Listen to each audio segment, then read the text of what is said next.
টাকার মাধ্যমে পুলিশ নিয়োগে প্রতারণা সামনে গেলেন তো ভাই। যে কিছুদিন আগে যে পুলিশ নিয়োগ হয়েছিল সেই পুলিশ নিয়োগে 3 লক্ষ টাকা আধা ঘন্টা লাগবে না মোর ভাই পারা খায় মোর আরে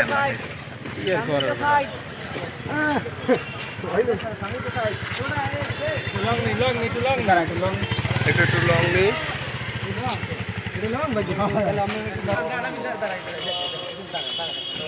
আমরা গত কনস্টেবল রিক্রুটমেন্টে একটা অভিযোগ পেয়েছি যে সেখানে ইব্রাহিম নামে এক ভুক্তভোগী কিশোরের কাছ থেকে 3 লক্ষ টাকা আদায় করা হয়েছে পুলিশ কনস্টেবলের চাকরি দেওয়ার নাম করে। তো সেই ঘটনার সাথে জড়িত যে ব্যক্তিরা আছে তাদের মধ্যে থেকে মূল যারা দুজন আছে, একজনের নাম হচ্ছে মনির হাওলাদার, তার বাড়ি হচ্ছে গাবুয়া, এবং আরেকজনের নাম হচ্ছে সৈয়দ আহমেদ প্রিন্স, এর বাড়িও হচ্ছে গাবুয়া পাশাপাশি।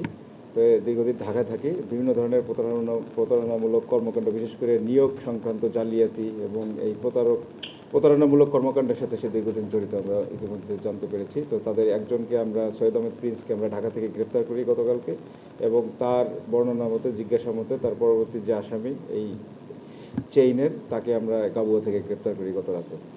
তো গ্রেপ্তার করে তাদেরকে জিজ্ঞাসাবাদ করছি। প্রাথমিকভাবে তারা ঘটনাটি আদ্যপান্ত সব বর্ণনা করেছে এবং তারা স্বীকার করেছে।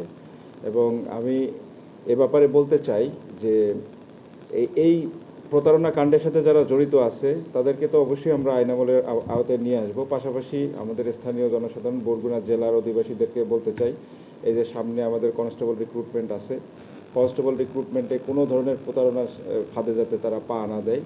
কোনো ব্যক্তি বা কোনো গোষ্ঠী বা কেউ যদি কারো রেফারেন্স ব্যবহার করে পুলিশে চাকরি দিবে এই নাম করে টাকা পয়সা আদায় করে, সেটা ধরে নিতে হবে সর্বৈব মিথ্যা এবং প্রতারণামূলক আস্থা স্থাপনের জন্য তারা বলছে। সুতরাং এটাকে বিশ্বাস করা যাবে না।